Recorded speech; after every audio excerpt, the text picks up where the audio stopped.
Est-ce que tu peux nous présenter Alexia? Alors, Alexia, en fait, il s'agit d'une jeune femme qui a commencé une carrière d'exorciste et qui va petit à petit se découvrir également sorcière et qui a beaucoup de mal à gérer cette opposition entre ces deux caractères particuliers. Et quelle est la différence entre une sorcière et un exorciste? Compliqué. En fait, la sorcellerie se rapporte plutôt à la magie noire, enfin, en tout cas dans une certaine imagerie qu'on en a, tandis que l'exorcisme consiste plutôt à soigner les effets de cette magie noire. Qu'est-ce qui vous a inspiré à parler de ce thème?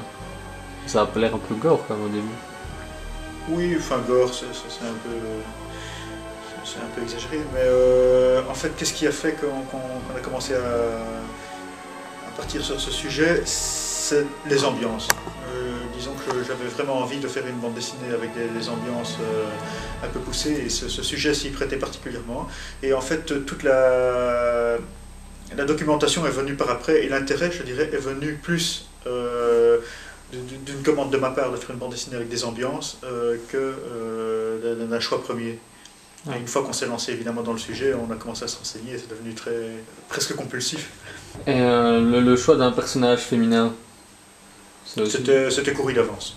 J'avais envie de faire une héroïne et Alexia en fait est un personnage qui perdurait dans mes croquis depuis déjà 4-5 projets, tantôt en seconde de détective, tantôt en fillette dans des gags, et chaque fois ce personnage perdurait, restait, en changeant d'âge, parfois même un peu d'apparence, mais pas beaucoup.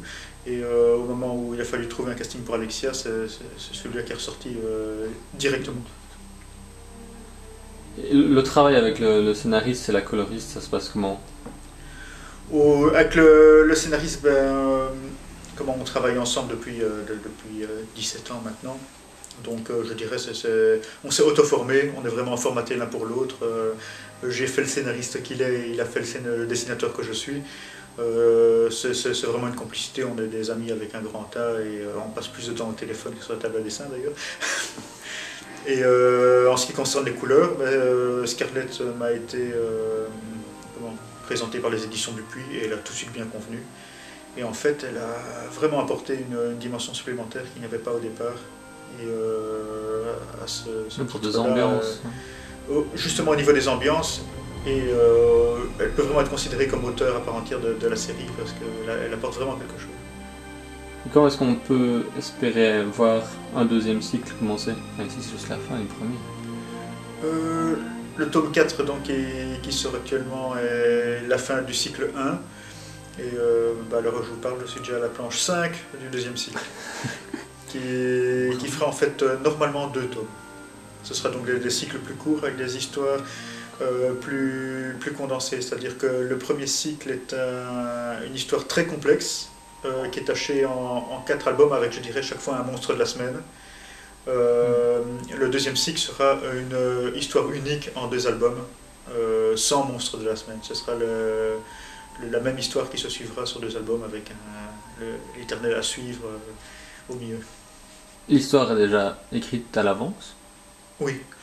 Dans le premier cycle, l'histoire était déjà écrite à l'avance, mais des personnages qui ont fait pris énormément d'importance au niveau du lectorat, que les gens appréciaient, nous ont fait transformer légèrement, pas l'histoire en tant que structure, mais la manière de gérer cette histoire.